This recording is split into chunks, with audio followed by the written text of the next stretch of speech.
చెప్పుకోవచ్చు. నాతో పాటు రాఘవేంద్ర జోన్ అవుతున్నారు. రాఘవేంద్ర ఎక్కడైతే యుద్ధం జరుగుతుందో ఆ బార్డర్లో ఉన్నారు. ఆయనతో మాట్లాడేటువంటి ప్రయత్నం చేద్దాం.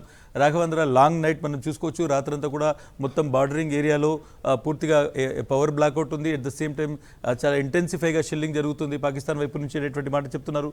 ఎటువంటి ఇన్ఫర్మేషన్ ఉంది ప్రస్తుతం మీరు ఉన్నటువంటి పొజిషన్ ఇక్కడ, అక్కడ ఎటువంటి సిచ్యువేషన్ ఉంది రాఘవేంద్ర? ఇస్మాయిల్, ప్రస్తుతం నేను అమృత్సర్ ఉన్నాను. దాదాపు ఇక్కడ నుంచి 40-50 కిలోమీటర్స్ దూరంలో బార్డర్ ఎల్ఓసి వస్తుంది. ఉదయం 6 తర్వాత కూడా పెద్ద ఎత్తున ఇక్కడ ఎక్స్ప్లోజన్స్ వినిపించిన పరిస్థితి అయితే కనిపించింది. రాత్రి నుంచి కూడా కొంత హై అలర్ట్గా ఉన్నారు. అరౌండ్ 2 o'clock అమృత్సర్లో సైరన్ కూడా వినిపించినట్టుగా మనకు సమాచారం ఉంటుంది. 3 గంటల 4 గంటల ప్రాంతంలో కొంత ఫైరింగ్ సంబంధించి ఎక్స్ప్లోజన్ సంబంధించిన సమాచారం కూడా ఉన్నట్టుగా మనకు అందుతుంది. మొత్తం మీద అయితే ఉద్రిక్త పరిస్థితి అయితే కనిపిస్తున్నాయి. ఆపరేషన్ సింధూర్ తర్వాత బార్డర్ స్టేట్స్లో ఉన్న ముఖ్యమైన పట్టణాల్లో ఇప్పటికే హై అలర్ట్ ఉంది.